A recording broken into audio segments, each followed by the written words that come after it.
I think the great school meets the needs of all students. I think I've been in a lot of schools where the students who are high flyers are well taken care of and the students with special needs are well taken care of. But I've often talked about this sort of gap group in the middle who don't want to take AP courses. And then they end up sometimes in classes with a bunch of other kids who aren't very motivated.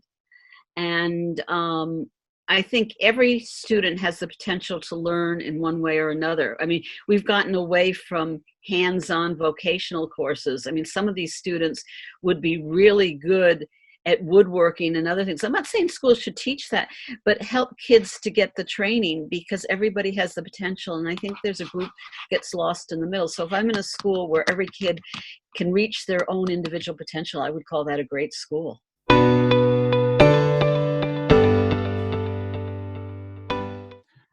Welcome to the 51st episode of Tokyo Alumni Podcast. Today, our guest is not an alumni. It's actually the third faculty guest we have on this show.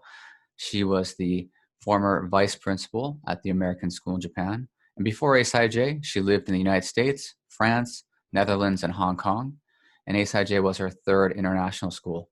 Prior to COVID, her husband and her liked to travel around the world to places like Machu Picchu, Uzbekistan, Cambodia, South Africa, and off air, I was able to confirm with her a second ago she's traveled to over 80 countries. So we'll maybe talk a bit about that later.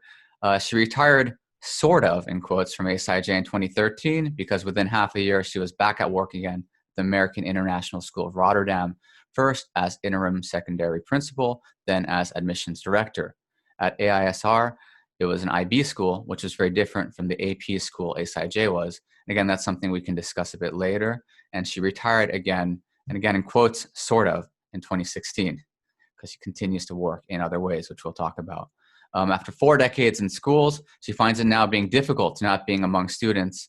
However, that was short-lived because she is now part of WASC, the organization which accredits different schools, such as ASIJ, and she sometimes volunteers for WASC to help observe and analyze existing schools.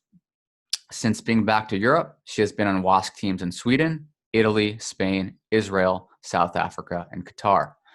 On 2 teams, she had a teammate from ASIJ in Tokyo.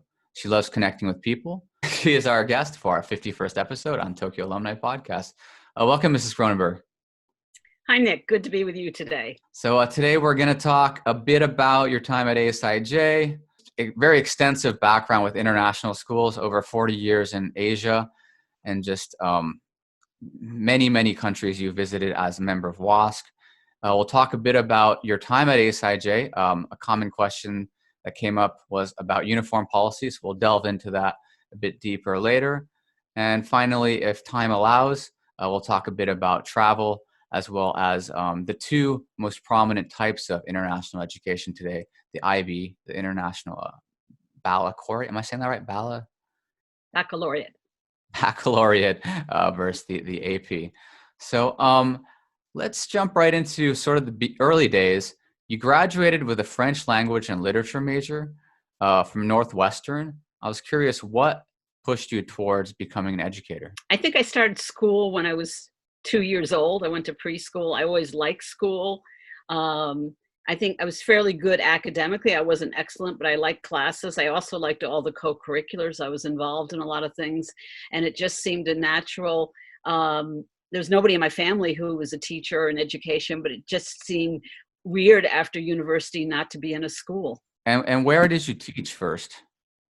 The first year I taught was in Connecticut. That's where I lived, and I was in a public high school there and taught for 1 year before I got married, and then moved to the Netherlands and then taught at the International School of Amsterdam here in the Netherlands. Wow. So you really got into the international school teaching game very, very early on. Yeah, I did, but not knowing anything really about it. The International School of Amsterdam, which happens to be just down the street from us in a beautiful building or buildings like ASIJ, at that time it was in temporary buildings along a canal. We had, I think, grades K through 9, and then for grades 10, 11, and 12, students had to go to the American School of The Hague. We didn't have a proper high school. it was a little bit primitive. One day I couldn't find my 7th grade class, and they'd gone out with their homeroom teacher behind the school, and they were ice skating on the canal behind the school. So it was a bit more free in regards to student management. In regards to the general sort of ecosystem of international schools in that time period, nowadays I feel like everyone's far more connected because of the internet, and there's these associations, so many of them, right? And whether it's academic or through sports.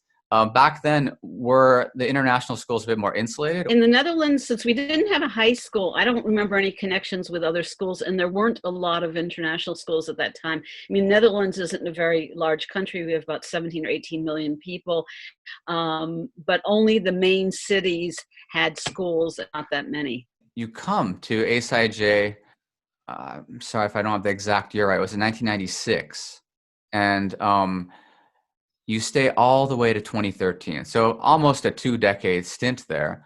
So during your time at ASIJ, what kind of changes did you see in the international school scene at ASIJ, as well as the Tokyo general area from the mid-90s to the mid-2010s? I think that technology played a huge part both within the school and outside, and being able to connect with people.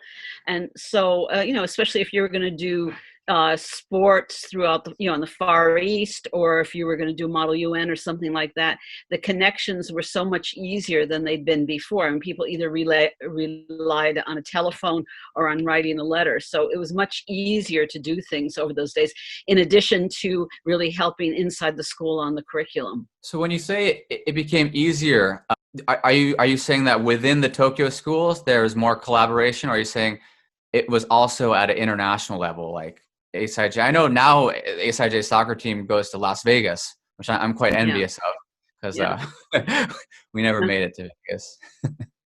I think a lot of those might have been personal contacts or something over the years. I mean, it's some of those things outside of the league or outside of the Far East, people maybe had a contact with somebody, or they made contact, or you found something on the internet. I mean, those things may have always existed, but you didn't know about them. So the fact that I connected with you on the podcast, I was looking on Facebook, and then I started writing to you. Well, that's the type of thing that didn't exist before you had sort of ubiquitous technology. And in regards to ASIJ specifically, there's always been a shifted demographic every decade or so. During your time there, what type of shift in demographic did you witness, and did that affect school culture, or did that affect the school in any other types of ways? My feeling is there was a gradual shift to more local Japanese students, but I don't know that for a fact. I mean, students at ASIJ had a very high level of English, even if they were local, even if they're not native English speakers. And I know as we admitted students from various schools in Japan, we always insisted on a high level of English. So I don't think that the level of English went down. And for me, I wasn't always cognizant of students' background. I mean, I was looking at them in an individual. So I said, we had more Asian students last year's than the earlier years. Yeah, I have that feeling, but I don't know that for a fact. In regards to the faculty, how did things change? Well, what happened, probably it was even just a little bit after I left, there's a lot of very long-term faculty who'd all come around the same time, and they reached retirement age a year or two after I did. So the Witts and Gail Lanier and Coach Sievers, they're just a whole bunch of people. So that there had been, the whole time I was at ASIJ, there were a lot of people who'd been there a very long time, much longer than I had. In fact, I was a newcomer. They were the old timers. But a couple of years later, they left. And now I've been gone from ASIJ for 7.5 years. And there are very few faculty members I know who are still there. That's interesting. So it's a little bit more, I guess that there's just less long timers, as you said, that people have been here 20 years plus, maybe in the current faculty, simply because also they literally weren't spots to go in and be there for 20 years. So maybe there will be in the future. We talked a bit about, again, this was off air, your role as a disciplinarian. I'm a teacher myself, and it seems like it depends on the school. But generally speaking, that seems to fall into the realm of vice principal, that role of disciplinarian. The most common question that came up when it was questions to ask Mrs. Kroonenberg was, how did she feel about the uniform policy? And, has your perspective in regards to uniform policy changed during your time at ASIJ? And we're talking about a long period of 20 years. Yeah. That's a fantastic question, because when I came to ASIJ, I was coming from another school where I'd been vice principal, but only for curriculum and not for discipline. And the headmaster at the time called me, and I'd been there a few weeks. He says, we didn't really hire you for your discipline background. You have a lot of curriculum background, so that's really why we want you here. So I didn't come in with a strong discipline background. And the dress code is really a dicey thing to deal with for a couple of reasons. A certain outfit could look okay on one guy or one female student, but it doesn't look appropriate on somebody else. And you have to be very careful about that, because someone could say, well, someone else has that on, but that's fine. But, the question of too much skin showing or something like that, it was the area that made me the most uncomfortable. And I really wanted to empower the teachers wherever they could to deal with it, rather than sending the kids down to my office. I think it was very, very difficult for male teachers when it had to do with a female student. I remember one young male teacher came to me and he said, it doesn't break the dress code, but it's really driving me crazy because I just keep looking at this girl, how she's dressed. And so I asked her to come in. I didn't reveal who the teacher was or what the situation was. I didn't even say it was a class. I pulled her in and I complimented her on how she looked that day. I said, you look really fantastic. This is a great outfit. But, I don't think it quite fits school. I didn't discipline her. And I had another student another day who I saw her in the hallway, and I sort of took the same thing because people wanted to sort of go over the bounds, and it wasn't prohibited. But it wasn't even too suggestive. It just wasn't quite appropriate. And so for me, that was the hardest area to deal with. And I can remember at one point, I think the middle school allowed what they called lasagna straps for the girls. And the high school said you could have spaghetti straps. And still, the high school students didn't really like the rules. So I can remember student council coming into my office, and for some reason, I think at that time we're doing a clothing drive, and I had about 80 boxes of clothes in my office, and so I only had boxes for them to sit on. And we sat and we chatted because I wanted the students to be really a part of setting the guidelines. But I think what's difficult too, it's not the people who are looking at our students are not just the students and not just the teachers and not just the parents, but we would have visitors come to the admissions office, and they wanted to see what it looked like in our school. And some students could say, well, you're just concerned about the appearance we have. But if it was off-putting to people, I can remember not at ASIJ, but my previous school, a family walked in the front gate, and the students were lying out in the courtyard sunning themselves, and they had shorts and t-shirts. And that family was coming from a country that had required uniforms. And they walked back out the front gate. They thought it was not the right school for their kid without even talking to anybody. And so I think there's a very fine line of propriety and impropriety. But I have to tell you, I never enjoyed having to enforce the dress code. And it's very interesting to hear sort of your side of things.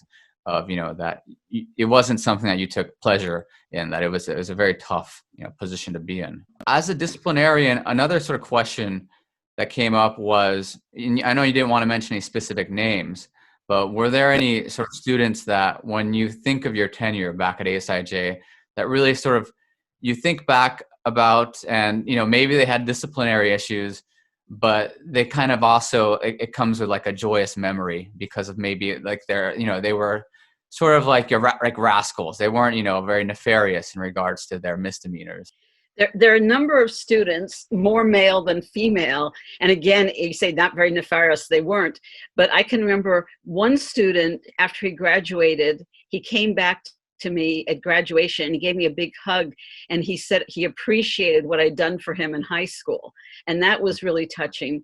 And then I had another student who he'd done something not horrible but pretty bad in grade 9. We didn't he wasn't suspended from school or anything like that, but he never admitted to it.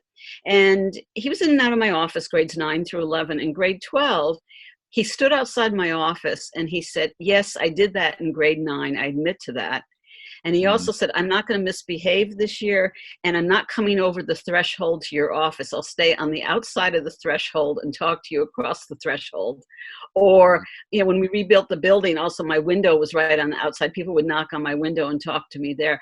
So I would say a lot of the students who had ongoing issues with me, by the end or after graduation, we developed a good relationship. And when it comes to sort of being a disciplinarian in a school, in your role as, vice principal, did you ever consider going back into teaching or like changing your position within sort of the field of education? That's a great question, Nick. When I was at my previous school, which was Hong Kong International School, my last 2 or 3 years there, I was doing curriculum, and I had no contact with students. And so when I came to ASIJ, even though disciplinarian wasn't my great strength, again, I had contact with students, and I was in charge of National Honor Society. I went on the 9th grade jump trip every year. I went to lots of sporting events. So I think if I had stayed in only doing curriculum, yes, I would have considered going back in the classroom because that's where they have the greatest joy. But at ASIJ, I had contact with so many students all the time. I think there might have been some weeks in the winter that I must have gone to at least 15 different games or matches. So I saw students, and then if I saw them in the hallway afterwards, I could talk to them about the game, or I can congratulate them. So I really connected with students at ASIJ, at least from my perspective. Yeah, that's a great point about being able to connect the students. Personally, I finished my principal certificate, and I want to do administration type of stuff. But as you said, that seems to be every teacher's sort of dread is, to lose that contact time with students.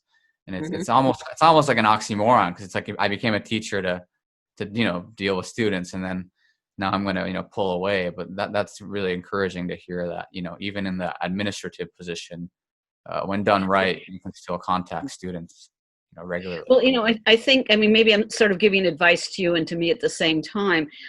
Schools have great reputations. They're excellent schools, but you get into them and you're really an administrator. And you really, if you're applying for a job, you really need to know the nuts and bolts, how it's going to feel. And when I came for the interview at ASIJ, I was interviewed by a group of students. And what I remember is they were extremely open with me. Several of them talked about drinking on the jump trip a previous year and certain other things. And so of all the meetings when I came for a job interview, it was very comfortable with the students, and I really liked that. And yeah, the interviews were fine with teachers and with administrators, but I thought, really we're here for the kids. And I think as you apply for jobs in the future, if you find either because of where your office is located or the structure of the school, you're going to be pretty far away from the kids, that might not be the goal that you have for your career. And you've seen, the ins and outs of so many different schools or various sizes, various locations. And I think this is a good segue into that. The administrative role, I feel like at, these international schools, what's special is generally the schools are not that big, like relative to an American public school with 2,000, 3,000 kids in the high school. So from your experience of seeing these various schools, various models from, schools as tiny as, I want to say what CAJ has maybe 90 in their high school. And then a very big school, I guess Singapore American, I want to say has about 1,000 in their high school.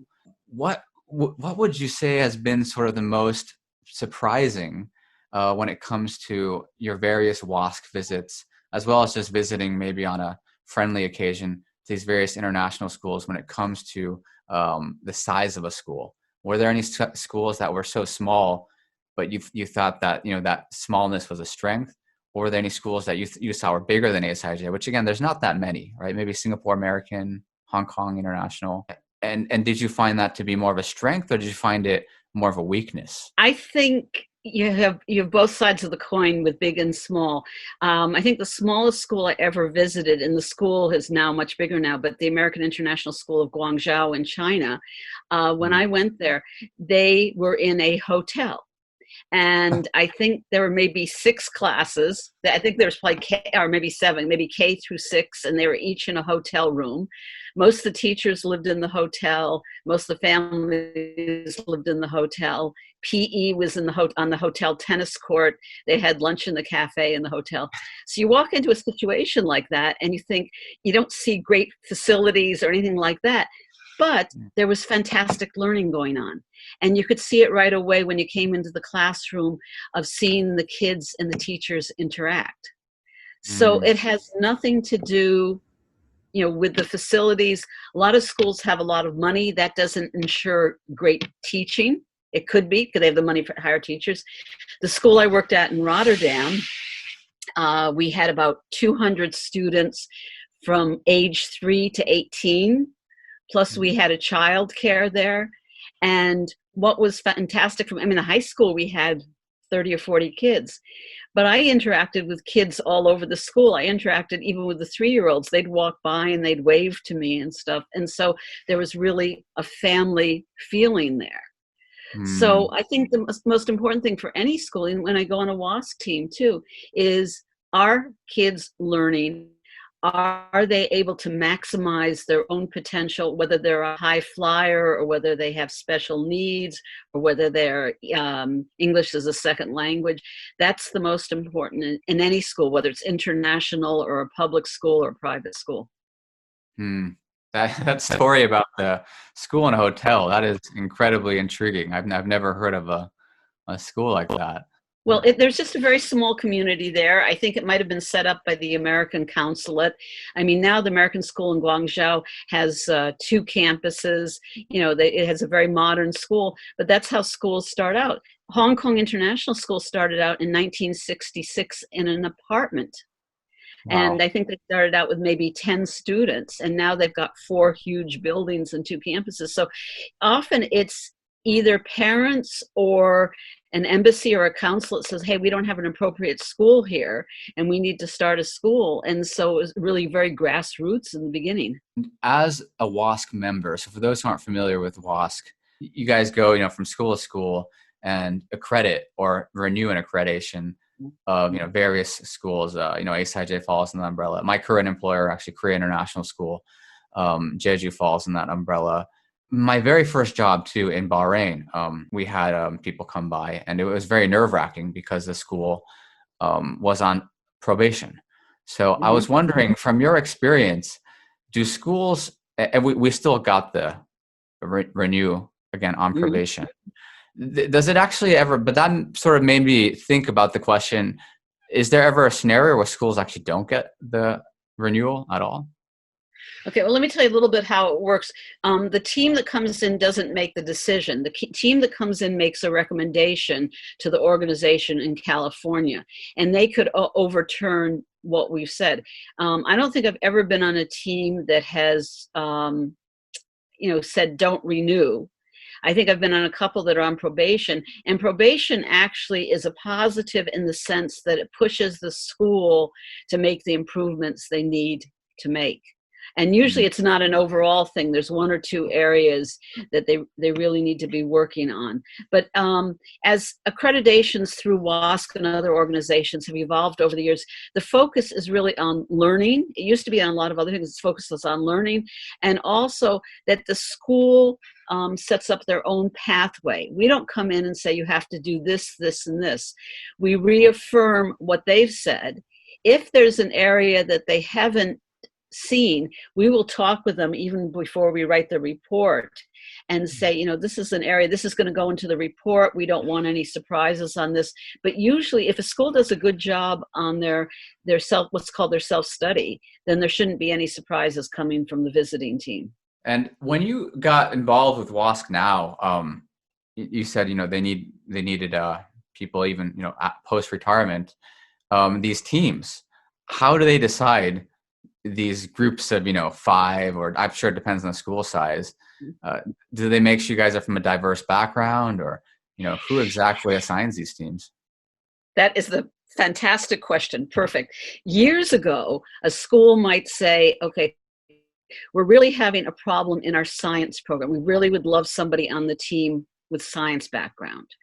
Or if it's a big school, they'll say, well, we want to make sure we have somebody with elementary, somebody else with middle, and someone else with high school experience. Okay, what is going on right now, I think, is a little bit different, especially with COVID, and we just did a virtual visit. I was just on a team where all four of us are retired, which I personally thought was a disservice to the school from the standpoint of, even though we have a lot of knowledge, I think you want people who are currently in the classroom, who are really up on current practice. But I think doing a virtual visit is really difficult. And so for any teacher, active teacher right now, or even active administrator, because I know that this team asked some people who are actively in schools, they said, look, we're virtual or hybrid. We don't have the time or the energy to do this. You know, why would I want to, stay at home for a week and continue the same thing that I've been doing? So we had a team, we had a very experienced and a really good team. We worked fantastically together. One person had only been an administrator in California, but he'd done over 50 international WASC visits. Another woman in Canada had been an elementary administrator, both in Canada and overseas. Another woman came from ASIJ in Tokyo. She's not there anymore, but she's a good friend of mine. And she'd done the whole range of schools, and she was really strong on curriculum. So, I mean, it's not a negative from the school. They got a lot of really experienced people. But when I first was on WASC teams, I was a teacher. And we looked at it as PD. I mean, all of us now pay for going to conferences and stuff online or in person, but going into another school and seeing what's going on there, there's always lots of things you can bring back to your own school. Plus, sometimes I've sat down with teachers and they're talking about, so they say, well, I have trouble with this kind of practice in the classroom. Could you give me some suggestions?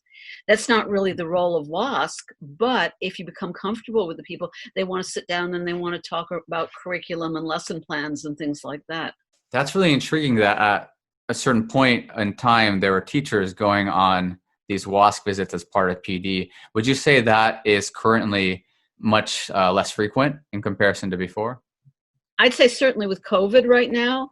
I don't know if in the last few years, but I've been back in Europe for 7.5 years, and we've had mostly retirees. We had one or two people I can think of who weren't. It's also hard, even though it's attractive to travel to another country, it's hard work. And the prep time, I mean, we must have spent, I'm thinking 80 to 100 hours before we even did the visit. Wow. And with COVID, we did a lot of online Zooming within our team ahead of time. I've never done that before. We met with their administration ahead of time.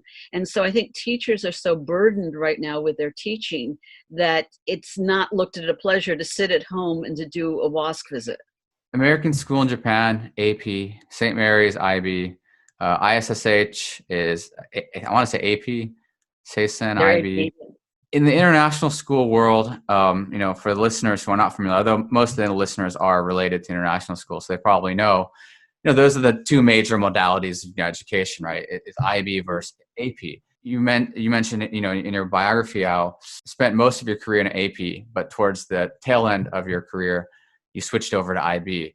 So I'm curious to hear from you, what were sort of the aha moments when you looked at IB going, wow, this is a great system? And were there also times when you looked at IB going like, I don't know why they do it this way? Well, I was really ignorant about IB, and in my last years at ASIJ and afterwards, the AP has started to emulate the IB a little bit more because, I don't know, is your school AP or IB? We are AP. Yeah. AP, yeah. Well, with that, I mean, they've started to do, in IB, you have something called Theory of Knowledge, which is a particular sort of a philosophy course. And AP has started to emulate that now. And they have what's called AP Research and something else like for 11th and 12th grades. and they even I don't have mean something. To interrupt you, but I teach AP Research. You're exactly correct. It's considered sort of the emulation of the IB essay at the end. Yeah. Number of years ago, international schools, even before the AP research course, they started having an international AP diploma, which if you had so many credits from AP courses, you'd get like an AP diploma in addition to the one from your school. But it sort of didn't make any difference sort of how many points you had from your AP courses, whereas IB is much more prescribed, and you actually sort of choose your areas of concentration. I mean, I knew nothing about higher level, standard level, theory of knowledge, all these different things that were going on. And I started working in November. I took over from a principal on maternity leave. And so I had to have a crash course in what was going on with IB. And I don't think one is better than the other, but I think they're very different. Many, many schools in the States have IB now. I think there may be, I don't know the exact number, maybe about 4,000 schools in the States. So IB is better known there. But AP has started to become better known in Europe now, for colleges. I wasn't aware of the AP's emergence in the European market. It seems like IB seems to be growing faster. I don't know if that's just my perspective. There are very few schools in Europe with AP. When I say the colleges may better know the AP now to accept students, but there are very few schools. I'm trying to think here in the Netherlands. I think there's one, let me think. I think there's one school with AP, which is the American School of The Hague, but I think they do AP and IB both. And I've seen that at other schools, which I think Taipei American School maybe they used to do it, I don't know, still do it, but sometimes you'd have one class that was AP and IB in the same room. If it was a calculus class and it was a higher level, or it was BC, you didn't have enough kids for separate classes, so then they started combining them. Wow, that sounds intense. But yeah, I think you're correct. There are definitely some schools out there, like Singapore American has both. So you've traveled to over 80 countries, and obviously right now travel is not an option, but I do think the bubble is coming. I think, whether it's in 8 months or a year, we're going to see people just traveling around the world. And I guess from your various experiences in travel, my question to you would be, a lot of the international school students and of course international school teachers travel. What locations would you say are sort of easy places for not the hardcore traveler to go to in Asia? And the reason I ask that is there's been a few guests that have been around the world. Like we had Jack. I don't know if you remember Jack Fishel from yeah, I remember very well. Yeah, he's like in Chile, right? And he was in the Peace Corps and stuff. And I know you've been to Machu Picchu, but I think most people are not that hardcore. So for like the not, avid traveler, what places in Asia would you recommend people travel? Well, first of all, let me say that in one sense, we're not adventure learners. I mean, we don't do tough climbs and things like that. So I don't think there's any country we ever had a problem with. And even with language, like we went to Uzbekistan and we're taking a train across the country and we're sharing a compartment with a Russian man. And we didn't have any language in common, but he shared his vodka with us and we showed him some of our pictures and he showed us pictures of his family. Somehow, you can always manage. This is not in Asia, but I'll give one example in Europe. We were traveling with friends of ours in Spain 4 years ago, and we needed to book a bunch of bus and train tickets. And I took Spanish in high school. I knew some Spanish, but it wasn't great.